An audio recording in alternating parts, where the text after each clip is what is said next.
Hello friends, welcome to GK study. तो आज की इस वीडियो में हम डिस्कस करेंगे एचपी सब इंस्पेक्टर की क्लास 1 के बारे में। तो आप सभी ने आई होप सब इंस्पेक्टर का फॉर्म भर लिया होगा जो भी एलिजिबल हैं। और अभी तक अगर आपको ये नहीं पता है कि एग्जाम पैटर्न क्या रहता है सब इंस्पेक्टर का, या फिर सिलेबस क्या रहता है, प्रीवियस कट ऑफ क्या थी, या फिर जो प्रीवियस ईयर क्वेश्चन पेपर है किस तरीके से कौन कौन से सेक्शन इंपॉर्टेंट होते हैं, वो सभी अगर आपको नहीं पता है या आपने अभी तक उसकी वीडियो नहीं देखी है तो गूगल पर जाकर डायरेक्टली सर्च कीजिएगा HP sub inspector complete syllabus GK study.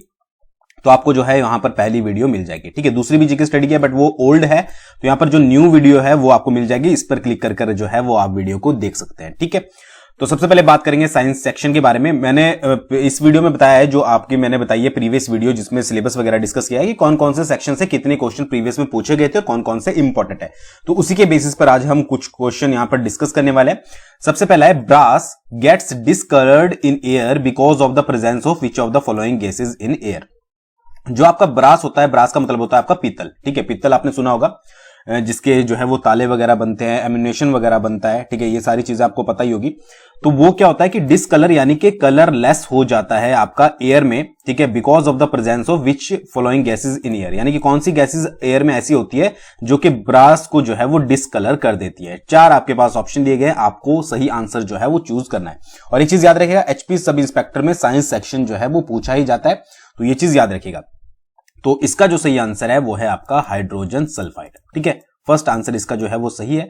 Hydrogen sulphide क्या है, इसके कारण जब ये आपका जो है वो एयर में प्रेजेंट होता है और ये ब्रास को क्या करता है, आपका डिसकलर्ड कर देता है। देखिए, जो आपकी साइंस सेक्शन है वो आप इंग्लिश में पढ़ोगे तो आपके लिए ज्यादा बेनिफिशियल रहेगा। ठीक है, क्योंकि हिंदी में थोड़ा सा जो है वो कुछ वर्ड ऐसे होते हैं जो कि पढ़ने में मुश्किल हो जाते हैं या फिर उनका मीनिंग समझना जो है वो थोड़ा हार्ड हो जाता है। तो इसलिए जब भी आप साइंस की तैयारी करोगे तो कोशिश कीजिएगा कि आप इंग्लिश में करें। ठीक है, तो इसका आंसर है आपका हाइड्रोजन सल्फाइड। तो ब्रास क्या होता है कि brass is an alloy of metallic copper and zinc. ठीक है, आपको जो ब्रास होता है जनरली मिलकर बना होता है आपका कॉपर और जिंक से। हर एक पॉइंट अच्छे से याद रखिएगा, तभी आपको जो है वो समझ आएगा। कॉपर और जिंक, आपसे अगर ये पूछ लिया जाए कि ब्रास जो है वो किसका अलॉय है, तो आपको याद रखना पड़ेगा कॉपर और जिंक का। अब कॉपर कितना होता है, कॉपर होता है आपका 66% और जिंक आपका होता है 34%। ये भी याद रखना है कि केमिकल कंपोजिशन ब्रास की क्या होती है, जो पीतल होता है। एक तो उसमें 66% क्या होता है, आपका कॉपर होता है, प्लस आपका 34% आपका जिंक होता है। तो इससे मिलकर क्या बनता है, आपका बनता है ब्रास। उसके बाद क्या है, brass is widely used in ammunition, casting, zippers and locks. ये तो आपको पता ही है कि लॉक्स वगैरह में पीतल के जो ताले होते हैं, जीपर वगैरह, ठीक है, और एम्यूनेशन वगैरह जो भी होता है उसमें उसकी कास्टिंग के लिए क्या होता है, आपका ब्रास पीतल जो है वो यूज किया जाता है। ब्रास का देखिए जो फॉर्मूला होता है, यानी कि H2S, इस तरीके से कर जो है वो ब्रास को लिखते हैं। और ये जो है वो आपका येलो और डल गोल्ड कलर का होता है और ये ब्लैक टर्न हो जाता है, यानी कि काला हो जाता है जब ये रिएक्ट करता है आपका H2S के साथ। यानी कि ब्रास जो है जब रिएक्ट करेगा आपका H2S के साथ तो ये कलर में कैसा होगा, ये हो जाता है आपका ब्लैक। ठीक है, ये चीज जो है वो आपको याद रखनी है। अब जब जो कॉपर और जिंक प्रेजेंट होते हैं, मैंने आपको अभी बताया कि कॉपर और जिंक जो है वो ब्रास में प्रेजेंट होते हैं, तो जब भी ये H2S के साथ रिएक्ट करते हैं, यानी कि आपका हाइड्रोजन सल्फाइड के साथ रिएक्ट करते हैं, तो ये तो कॉपर सल्फेट बनाते हैं और जिंक सल्फाइड बनाते हैं। तो ये चीज याद रखिएगा। ठीक है, सॉरी, सल्फाइड, कॉपर सल्फाइड और जिंक सल्फाइड, CuS और ZnS। अगर आपसे कभी पूछ ले जाए कि जब भाई ब्रास जो है वो रिएक्ट करता है आपका हाइड्रोजन सल्फाइड के साथ, तो ब्रास में क्या होता है, आपका कॉपर होता है प्लस जिंक होता है। तो कॉपर क्या बनाता है, कॉपर बना देता है आपका कॉपर सल्फाइड। ठीक है, CuS, कॉपर सल्फाइड। और जिंक क्या बना देता है, आपका जिंक बना देता है जिंक सल्फाइड। तो ये आपसे बहुत रेयर चांसेस अगर डिटेल में पूछा जाए तो है। ठीक है, बट बाकी आपको ये चीजें जो है वो याद रखनी है। आई होप आपको समझ आया होगा। आगे बढ़ने से पहले एचपी सब इंस्पेक्टर के लिए हमने पीडीएफ मास्टर कोर्स लॉन्च किया है, जिसमें आप बहुत अच्छे से टॉपिक वाइज जो है वो चैप्टर्स को कवर कर पाओगे और इंपॉर्टेंट चैप्टर्स आपके एग्जाम के मतलब मैक्सिमम चीजें जो हैं वो आपके एग्जाम टाइम तक तैयार हो जाएगी। तो उसके लिए करना क्या है कि जीके स्टडी ऐप को डाउनलोड कर लेना है और उसमें कूपन कोड यूज करना है HPSI 2022। आपको कोर्स के सेक्शन में जाना है और उसमें आपको HPSI का कोर्स मिल जाएगा। पूरी इंस्ट्रक्शंस पढ़कर फिर आपने HPSI 2022 अप्लाई करना है। 50% से ज्यादा आपको डिस्काउंट मिलेगा। लिमिटेड सीट्स हैं, आप जाकर अवेल कर सकते हैं। पीडीएफ, इंपॉर्टेंट MCQs 1000 से ज्यादा, one liner, previous year question papers और बहुत सारी चीजें आपको वहां पर मिलेगी। तो आप अपनी तैयारी को जो है वो बूस्टअप कर सकते हो। ठीक है जी, अगले की बात करते हैं। Which of the following is an a non metal that remains liquid at room temperature. ठीक है, कौन सी नॉन मेटल है जो आपकी लिक्विड रहती है रूम टेम्परेचर पर, ये आपको बताना है। यहां पर 4 आपके पास ऑप्शन है, ये तो आपको इजीली आता ही होगा। इसका जो सही आंसर है वो है आपका सेकंड, ब्रोमीन। ब्रोमीन क्या है, एक नॉन मेटल है जो कि रिमेन्स क्या करती है, लिक्विड रहती है आपकी, जो भी आपका रूम टेम्परेचर होता है। Bromine is a chemical element which symbol क्या होता है इसका, Br होता है, and it remains in liquid state at room temperature, Br। ठीक है जी, ऑप्शन में Br भी हो सकता है। ठीक है, जरूरी नहीं है ब्रोमीन लिखा हुआ हो, तो ये चीज याद रखिएगा। ठीक है जी, अगला है क्लोरोफिल का नाम आप सभी ने सुना ही होगा। Is a naturally occurring chelate compound in which central metal. ठीक है, जो आपका क्लोरोफिल होता है, ठीक है, वो एक नेचुरली अक्रिंग आपका कंपाउंड होता है इन विच सेंट्रल मेटल। मेटल का नाम आपको बताना है, तो इसका जो सही आंसर है वो है आपका मैग्नीशियम। याद रखिएगा डायरेक्टली मैग्नीशियम। ठीक है, अब यहां पर कुछ डिटेल बात कर रहे थे क्लोरोफिल के बारे में। देखिए, जो क्लोरोफिल होता है वो एक पिगमेंट होता है present in all green plants and a few other organism. जो भी आपके ग्रीन प्लांट्स होते हैं, आपने सुना ही होगा, बचपन से पढ़ा ही होगा कि क्लोरोफिल उनमें प्रेजेंट होता है। ठीक है, कुछ और ऑर्गेनिज्म भी होते हैं जिसमें आपका क्लोरोफिल पाया जाता है, और it is required for photosynthesis. ठीक है, क्लोरोफिल का मेन काम क्या होता है, वो आपका एसेंशियल है किसके लिए, फोटोसिंथेसिस के लिए, जिसमें लाइट एनर्जी को कन्वर्ट किया जाता है केमिकल एनर्जी में। अब ये मैंने जो हाईलाइट किए हुए, ये क्यों किए हुए, क्योंकि ये एग्जाम के पॉइंट ऑफ व्यू से इंपॉर्टेंट है। अगर आपसे पूछ लिया जाएगी फोटोसिंथेसिस में, इसको भी बताने से पहले मैं एक चीज आपको बता दूं कि जो साइंस सेक्शन होता है वो आपका फिजिक्स, बायोलॉजी और केमिस्ट्री में डिवाइड होता है। ये चीज आपको पता होगी। तो अगर आपसे साइंस सेक्शन है तो जरूरी नहीं है कि फिजिक्स से सारे क्वेश्चन आएंगे या केमिस्ट्री से या बायोलॉजी से, मिक्स सब सेक्शन से आपको क्वेश्चन आते हैं, तो ये चीज याद रखिएगा। तो अगर आपसे पूछा जाए कि फोटोसिंथेसिस में क्या होता है, तो लाइट एनर्जी कन्वर्ट होती है आपकी केमिकल एनर्जी में। ठीक है जी, क्लोरोफिल पिगमेंट क्या होता है, रिस्पॉन्सिबल होता है ग्रीन कलरेशन के लिए प्लांट में। जो प्लांट का हरा रंग होता है वो किस कारण होता है, वो क्लोरोफिल के कारण ही होता है। ठीक है, तो सबसे पहले तो आपको यह पता लग गया कि भाई फोटोसिंथेसिस से क्या होता है। ठीक है, लाइट एनर्जी कन्वर्ट होती है आपकी केमिकल एनर्जी में। ग्रीन कलर किस लिए होता है, किस कारण होता है, क्लोरोफिल के कारण होता है, ये तो आपको पता ही होगा। ठीक है, तो बाकी क्लोरोफिल होता है वो आपका जो है वो ऑर्गेनिज्म सच एज साइनोबैक्टीरिया, इसमें भी आपका जो है वो मिलता है क्लोरोफिल। ठीक है, प्लांट्स के अलावा जो है वो इसमें पाया जाता है। और जो आपके जो क्लोरोफिल होता है वो डिफरेंट फॉर्म्स में होता है। क्लोरोफिल ए और क्लोरोफिल बी जो है वो मोस्ट कॉमन है। उसके अलावा chlorophyll A, B, C, D, E, F, ये जो है वो 5 टाइप होते हैं क्लोरोफिल के।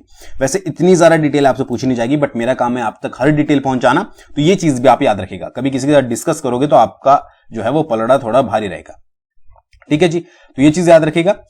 तो यहां पर एक चीज क्या है कि chlorophyll is a natural occurring compound in which the central metal atom is magnesium. ठीक है, तो ये आपसे क्वेश्चन जो है वो पूछा गया था, तो इसको स्टार मार्क आपको करना है। ठीक है, मैग्नीशियम याद रखना है। ठीक है जी, और जो क्लोरोफिल होता है उसमें लार्जर ऑर्गेनिक मॉलिक्यूल कौन सा होता है, तो उसमें होता है पोर्फायरिन। ठीक है जी, पोर्फिरिन, तो ये भी याद रखना है आपको सेकंड। अगर आपसे सेंट्रल मेटल एटम पूछा गया है तो वो मैग्नीशियम है, और अगर आपसे लार्ज ऑर्गेनिक मॉलिक्यूल पूछा गया है तो वो है आपका पोर्फिरिन। ठीक है, पोर्फिरिन और मैग्नीशियम, ये 2 चीजें याद रखनी है। ठीक है, बाकी ये लास्ट की पोर्फिरिन में जो है वो 4 नाइट्रोजन एटम्स होते हैं। ठीक है, और ये क्या करता है, मैग्नीशियम के साथ जो है वो बॉन्ड स्टैब्लिश करता है। तो ये इतना ज्यादा जरूरी नहीं है। बाकी ये जरूरी है बहुत ज्यादा कि लार्ज ऑर्गेनिक मॉलिक्यूल कौन सा है और सेंट्रल मेटल एटम कौन सा है, तो ये चीजें आपको सारी याद रखनी है। ठीक है, आगे बढ़ते हैं।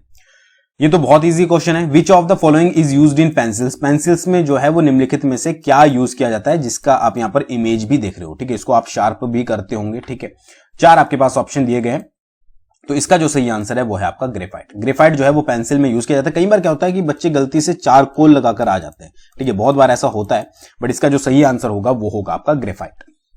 चारकोल और ग्रेफाइट में क्या डिफरेंस है, इसको भी हम डिस्कस करेंगे। देखिए, ग्रेफाइट क्या है, graphite is a crystalline form of carbon which with its atom arranged in hexagonal structure.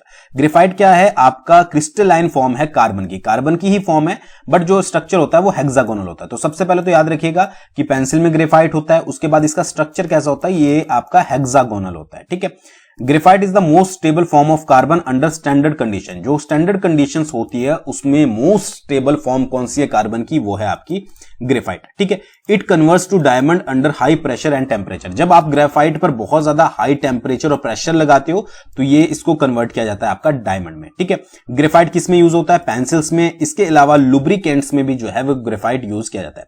तो ग्रेफाइट के बारे में आपको इतनी चीजें तो पता होनी चाहिए। हेक्सागोनल स्ट्रक्चर, ठीक है, स्टैंडर्ड कंडीशन में मोस्ट स्टेबल फॉर्म होती है कार्बन की, और उसके बाद डायमंड में कन्वर्ट किया जाता है हाई प्रेशर और उसके टेम्परेचर के बाद लुब्रिकेंट्स और पेंसिल्स में यूज होता है। अब बात करें अगर चारकोल की, तो charcoal is a light weight black carbon residue and produced by strongly heating wood in minimal oxygen to remove all water and volatile constituents. ठीक है, तो चारकोल क्या होता है, जो कि आपका एक light weight black carbon residue होता है जब आप किसी वुड को जो है वो मिनिमल ऑक्सीजन पर जो है वो हीट करते हो। ये तो हो गया चारकोल। ठीक है, तो चारकोल जो है वो रेजिड्यू होता है, तो पेंसिल्स वगैरह में ज्यादा आपको पता ही है उसका क्या ही काम होगा।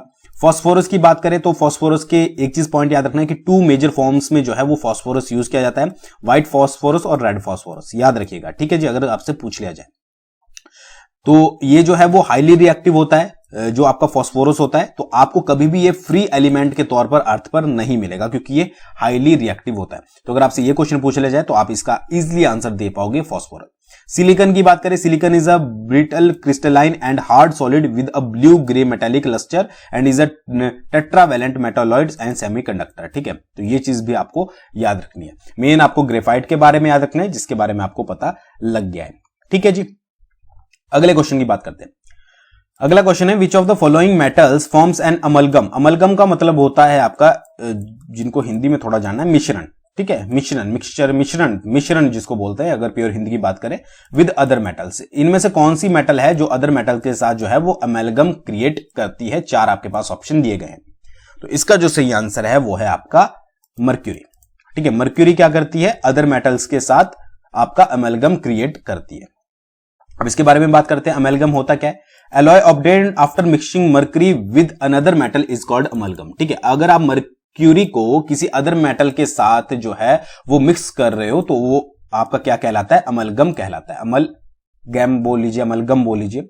All metal but iron, platinum, tungsten and tantalum from amalgam with form जो है वो अमलगम विद मर्करी। मर्करी के साथ क्या करते हैं? अगर आपको आयरन को मिलाते हैं, प्लेटिनम को मिलाते हैं, टंगस्टन को मिलाते हैं, टेंटालम को मिलाते हैं, तो ये क्या करते हैं? अमेलगम क्रिएट करते हैं। Silver and gold amalgams are used to fill tooth cavity in dentistry. ठीक है, जो डेंटिस्ट होते हैं वो क्या करते हैं? सिल्वर और गोल्ड के अमेलगम को यूज करते हैं टूथ कैविटी को जो है वो फिलअप करने के लिए। मोस्ट इंपॉर्टेंट पॉइंट स्टार कर लीजिएगा अगर आपसे पूछ लिया जाए। मेटेलिक बॉन्ड, ठीक है, hold the metals together in amalgam. जो मेटेलिक बॉन्ड होते हैं वो क्या करते हैं? अमेलगम को होल्ड करके रखते हैं। ठीक है, तो ये चीज आपको याद रखनी है अमेलगम के बारे में, और ये सिल्वर और गोल्ड वाला जरूर याद रखिएगा। मर्क्यूरी की बात करें, mercury is a transition metal present in period 6 and group 12। ये तो आपको पता ही है, और 80 जो है वो इसका एटॉमिक नंबर होता है अगर बहुत रेयर केसेस में आपसे पूछ लिया जाए। ठीक है, mercury is the only metal which is liquid at room temperature. ये एक ऐसी मेटल होती है जो कि लिक्विड होती है रूम टेम्परेचर पर। मेटल याद रखिएगा, मेटल पूछ रहे हैं, नॉन मेटल पूछ रहे हैं, क्या पूछ रहे हैं? ये क्वेश्चन पीछे भी मैंने आपको अभी डिस्कस करवाया। It is used in clinical thermometers. Clinical thermometer में यूज किया जाता है क्योंकि इसकी प्रॉपर्टी जो है वो एक्सपेंशन की होती है जैसे जैसे टेम्परेचर जो है वो इंक्रीज होता है।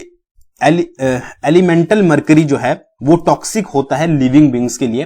ठीक है, and Minamata disease is associated with the it's consumption. ठीक है, क्या है?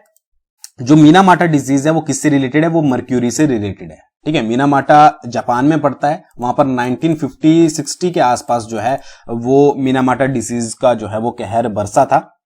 अब मीनामाटा डिसीज हुई किस लिए थी?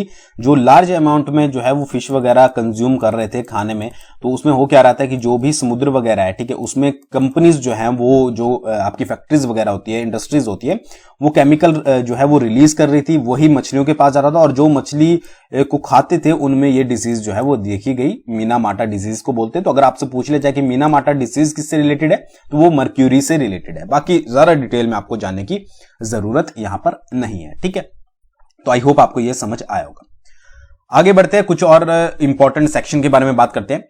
यहां पर पूछा गया है क्वेश्चन कि जो आपका लक्का द्वीप है, ठीक है, मिनिकाय है और अमीन द्वीपी है, ये जो द्वीप समूह थे इनका नाम किस जो है वो एक्ट के थ्रू, पार्लियामेंट एक्ट के थ्रू बदलकर जो है वो लक्षद्वीप रखा गया था।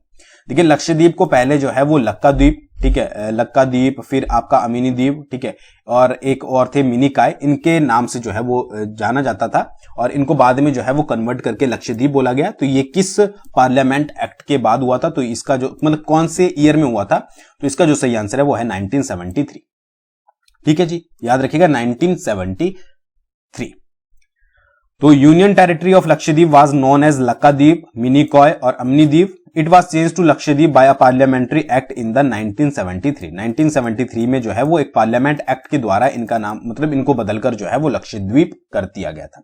ठीक है जी. साउथर्न वेस्ट कोस्ट में जो है वो इंडिया के लक्षद्वीप पड़ता है, आपने देखा ही होगा, मतलब मैप वगैरह में तो देखा ही होगा. ठीक है, अगले की बात करते हैं. The members of the Rajya Sabha are elected by, जो मेंबर होते हैं राज्यसभा के, उनका चयन जो है वो किस प्रकार मतलब किनके द्वारा जो है वो किया जाता है. पीपल के द्वारा किया जाता है, नहीं किया जाता. लोकसभा के, बिल्कुल मतलब ही नहीं बनता है. ठीक है जी. दो आपके पास ऑप्शन बनते हैं, elected members of the legislative assembly या फिर elected members of the legislative council. इनमें से आपको बताना है किनके द्वारा. तो इसका जो सही आंसर है वो है आपका elective members of the legislative assembly. ठीक है जी, यानी कि विधानसभा. तो उसके जो मेंबर्स होते हैं उनके द्वारा जो है वो राज्यसभा के सदस्यों का चुनाव किया जाता है. ये चीज याद रखिएगा.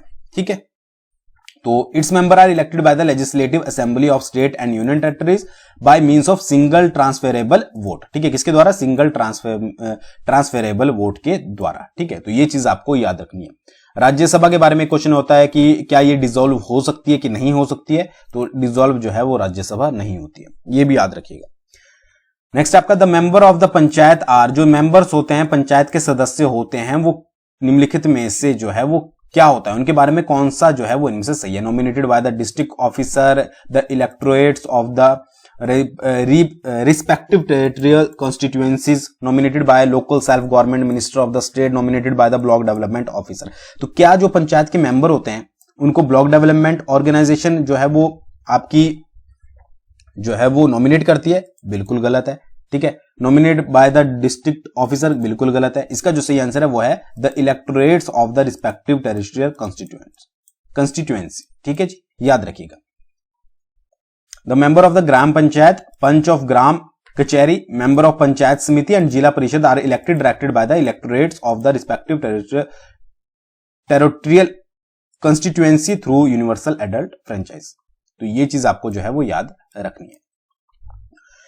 नेक्स्ट करते हैं, the power of decided and election petition is vested in the, चुनाव याचिका पर निर्णय लेने की शक्ति किसमें निहित है. चार आपके पास ऑप्शन दिए गए हैं, parliament, supreme court, high court, election commission.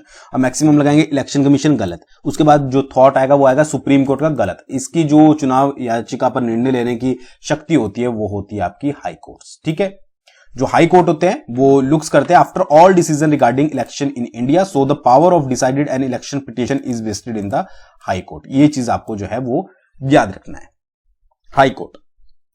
Next आपका the member of Lok Sabha hold office for a term of, जो लोकसभा सदस्यों का कार्यकाल होता है. ठीक है, ये लोकसभा सदस्य बैठे हैं, इनका कार्यकाल जो है वो कितने टाइम पीरियड के लिए होगा? 2 का होगा, 4 का होगा, 3 का होगा या 5 का होगा? तो इनका कार्यकाल होता है 5 साल का. ठीक है, याद रखिएगा 5 साल का. इनके बारे में कुछ बात कर लेते हैं. Member of the Lok Sabha hold their seats for 5 year और until the body is dissolved by the president on the advice of the council of minister. या तो 5 साल के लिए रहेंगे या जब तक डिसॉल्व नहीं होती है. ठीक है, यानी कि कई बार जल्दी भी डिसॉल्व हो जाती है, कई बार ऐसी सिचुएशन क्रिएट हो जाती है, तो उस समय उतने टाइम तक ही जो है वो उनका कार्यकाल रहेगा. बट अगर ऐसा नहीं होता है तो 5 साल तक जो है वो लोकसभा का कार्यकाल रहता है. The maximum membership of the Lok Sabha allotted by the constitution of India is 552. ये आपको पता ही है. अब आर्टिकल 83(2) में क्या दिया गया है? ये 83(2) है, the house of the people यानी कि Lok Sabha unless sooner dissolve shall continue for 5 year. ये किस में बताया गया है? ये आर्टिकल 83(2) में बताया गया है कि जो अगर जो है वो जल्दी डिसॉल्व नहीं होती, जल्दी भंग नहीं होती है आपकी लोकसभा, तो ये जो है वो 5 साल तक आपकी कंटिन्यू रहेगी, जब से जो है वो अपॉइंटमेंट यानी कि फर्स्ट मीटिंग हुई है उस दिन से, उस दिन की जो भी डेट रही है. ठीक है जी, तो उससे अगर बात करें 83(1) की, तो काउंसिल ऑफ स्टेट यानी कि राज्यसभा है, वो आपकी डिसॉल्यूशन से रिलेटेड उसका कोई भी यानी कि वो आपकी भंग नहीं हो सकती है, यानी कि उसको डिसॉल्व नहीं कर सकते हैं. बस उसके 1/3 जो मेंबर है वो जो है वो आपके रिटायर होते रहेंगे एवरी 2nd ईयर. ये चीज याद रखिएगा, राज्यसभा आप भंग नहीं कर सकते, बट उसके जो 1/3 मेंबर है वो एवरी 2nd ईयर जो है वो आपके रिटायर होंगे. ठीक है, और बाकी जो आपकी लोकसभा है उसको डिसॉल्व कर सकते हैं. कौन कर सकता है? प्रेसिडेंट कर सकता है काउंसिल ऑफ मिनिस्टर की सलाह पर. तो ये चीज आपको जो है वो याद रखनी है. हो गया. नेक्स्ट बात करते हैं आपकी हिमाचल पर आ जाते हैं. 180 मेगावाट का जो है वो hydro power project Holi hydro power project यहां पर दिया भी गया है। होली एक विलेज है, तो इसका जो आपका हाइड्रो पावर प्रोजेक्ट है 180 मेगावाट का, वो किस नदी पर जो है वो लागू किया गया है? तो इसका जो सही आंसर है वो है आपका रावी। ठीक है, तो ये क्वेश्चन तो पहला हो गया। कितने क्वेश्चन बन सकते हैं हाइड्रो पावर प्रोजेक्ट से? एक तो सबसे पहला किस नदी पर बना है, दूसरा कितने मेगावाट का है, 180 मेगावाट का है, कौन सी डिस्ट्रिक्ट में है? तो ये पड़ता है आपका चंबा डिस्ट्रिक्ट में। ठीक है, होली हाइड्रो पावर प्रोजेक्ट, ठीक है, चंबा डिस्ट्रिक्ट में पड़ता है। तो ये चीज आपको याद रखनी है। अगले के बारे में बात करते हैं। Which of the following statements are correct about मुख्यमंत्री खेत संरक्षण योजना? आपने सुना ही होगा कि जो मुख्यमंत्री खेत संरक्षण योजना है वो अभी लागू की गई थी, तो उसमें से जो है वो क्या इसके रिलेटेड सही है? तो जो बाढ़ होता है, मैं आपको बता देता हूं एक चीज कि मुख्यमंत्री खेत संरक्षण योजना क्या है, कि सबसे पहले तो खेत है आपका कोई, ठीक है, उसको संरक्षण देना, उसके चारों तरफ जो है वो बाड़ लगाया जाता है, फेंसिंग लगाई जाती है। ठीक है, तो उसके बारे में आपको जो है वो बताना है। सबसे पहला स्टेटमेंट यह है कि बाढ़ के लिए 50% की सब्सिडी जो है 50% की सब्सिडी जो है वो दी जाती है। पहला स्टेटमेंट ये हो गया। सेकंड क्या है कि सौर ऊर्जा की मदद से बाढ़ को सक्रिय किया जाता है, यानी कि जो आपका जो फेंसिंग होती है वो आपकी सोलर पावर से चलती है।